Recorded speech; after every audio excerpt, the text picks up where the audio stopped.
체인소맨 작가 후지모토 타츠키는 한 인터뷰에서 여성이 지배하는 세상이 왔으면 좋겠다 라고 말한 적이 있습니다.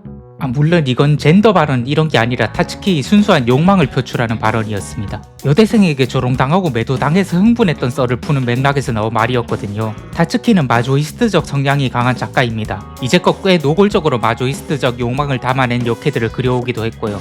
그래서 전문적으로 마조이즘을 연구한 사회학자 질 들레즈의 연구를 들여다보면 어떻게 타츠키가 이토록 매력적인 역해를 그리는지 꽤 그럴싸하게 설명이 가능합니다. 우선 시작에 앞서 질 들레즈가 정리한 마조이스트를 흥분시키는 3가지 유형의 여자가 있으니 이걸 영상의 기초 베이스로 깔아보죠. 1번의 여자, 모든 것을 베풀어줄 것 같은 뜨거운 관능미로 남자를 휘어잡는 여자, 레제, 후미코가 대표적인 예시입니다. 2번의 여자, 관능을 보여주되 절제하며 차갑게 채찍을 휘두르지만 잔혹함을 즐기지는 않는 여자, 마키마가 대표적인 예시고 산타클로스도 약간 포함되며 같은 작가 작품 내에서는 안녕 에리도 포함되겠습니다. 3번의 여자, 잔혹성을 즐기는 여자, 파워도 포함되고 특히 요루가 대표적인 예시입니다. 일반적으로 마조이스트의 반대는 사디스트라고 생각하고 연결짓는 경우가 많아서 마조이스트랑 사디스트가 만나면 천생연분 아냐? 그럼 3번 여자를 제일 좋아하겠네? 하는 분도 꽤 있겠죠. 근데 사실 질 들레즈의 분석에 의하면 2번의 여자, 이 채찍을 든 준엄한 여자야말로 마조이스트들이 가장 이상적으로 꿈꾸는 존재라고 합니다.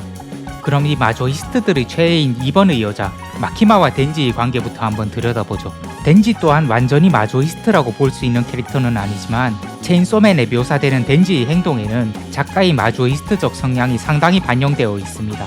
응? 덴지 개상남자 캐릭터인데 무슨 마조이스트적인 행동을 했냐고요? 이게 마조이스트 하면 단순히 목줄 차고 하흥하흥거리는 존재로 인식되는데 알고 보면 그 목줄 차고 하흥하흥거리고 있는 사람의 정신적 배경이 은근 심오하거든요. 우리는 모두 공통적으로 아버지와 어머니 양성 사이에서 태어난 존재입니다.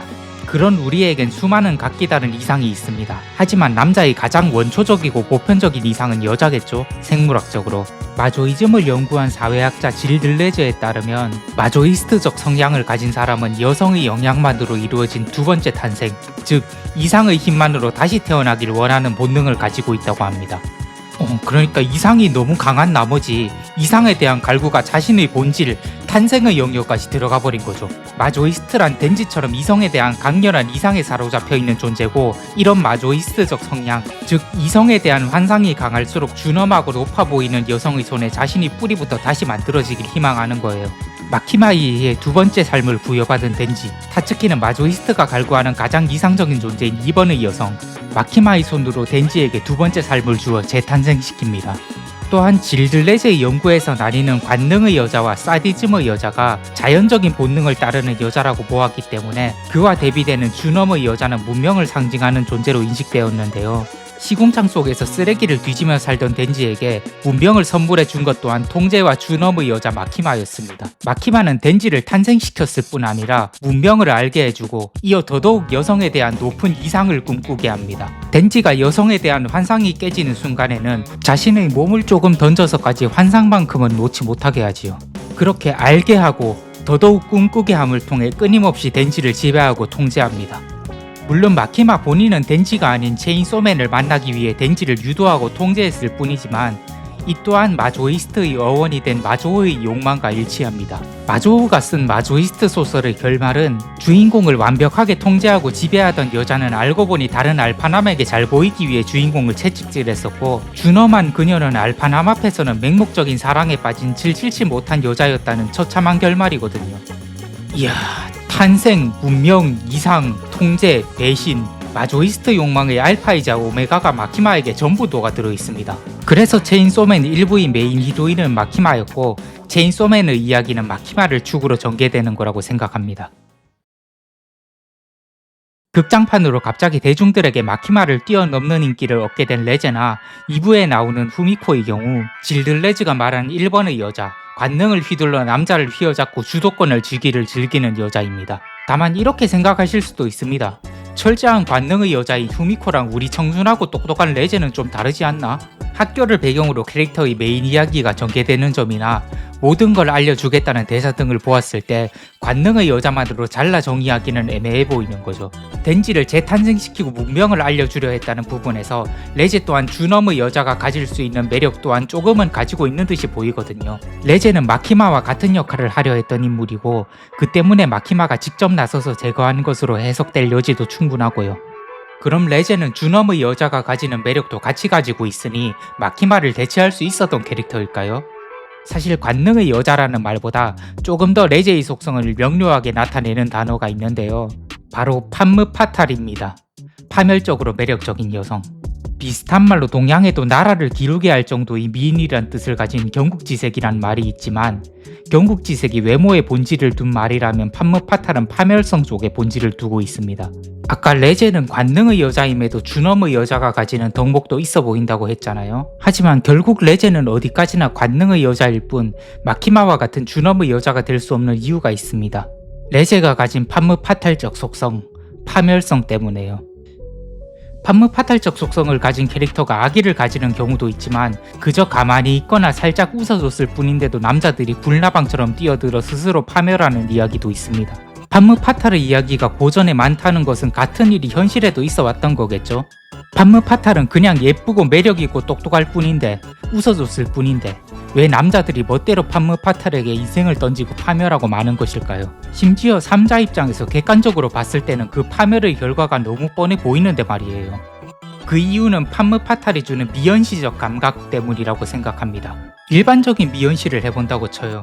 중간중간 고난이 있겠지만 결국 주인공은 히로인과 결혼합니다. 그러면 이야기는 끝이에요. 둘은 행복하게 영원히 함께 사는 거죠. 현실이라면 그 뒤가 진짜 시작이고 진짜 지옥이 있겠지만 미연시는 현실의 지루함을 제거하고 이상만을 충족시키기 위해 만든 게임이니까요. 판무파탈 또한 그런 존재입니다. 실질적 삶과 성장을 먼저 들이민 마키마와는 다르게 레제는 자신의 매력을 먼저 던집니다. 그 이후 나와 함께 도망친다면 학교도 다닐 수 있고 행복한 생활을 이어갈 수 있을 거야 라고 보장 없는 달콤한 말을 속삭입니다. 레제와의 도망이라는 선택지는 마치 미연시 게임의 엔딩과도 같습니다.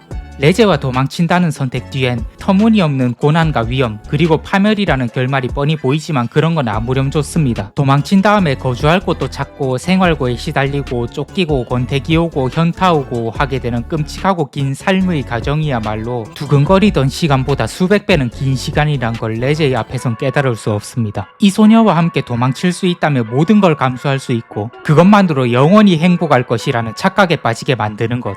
그것이 레제의 매력. 판무파탈적 마력의 본질이니까요. 앞서 이것저것 사전 설명이 필요했던 2번의 여자 마키마, 1번의 여자 레제와 달리 들레즈가 정의한 3번의 여자, 잔혹함을 즐기는 여자가 매력있는 이유는 겁나 심플해요. 세 보이니까요. 네, 설명 끝이에요. 요로는 예쁘고 세 보이니까요. 근데 이렇게 끝내면 좀 아쉬우니까 좀만 더 설명해 볼게요. 현대 정신분석학의 베이스를 만든 프로이트는 폭력의 흥분을 느낀다는 점에서 사디스트와 마조이스트를 동전의 양면처럼 떨어질 수 없는 존재로 봤거든요. 근데 이후에 프로이트의 견해에 반박하면서 마조이스트의 특화에 더 집중적으로 연구한 들레즈의 주장에 의하면 마조이스트는 사디스트와 전혀 관련이 없다고 합니다. 한 사람 안에서 둘이 공존할 수 없다는 게 아니라 대부분 조금씩은 공존하지만 공존하더라도 애초에 별개의 심리라는 것이죠. 사디스트지만 약간 마조이스트기도 있는 여자라고 하면 그것도 나름대로의 매력에 속하겠지만 약해 보이잖아요. 그런 관점에서 요루는 순수한 사디스트입니다.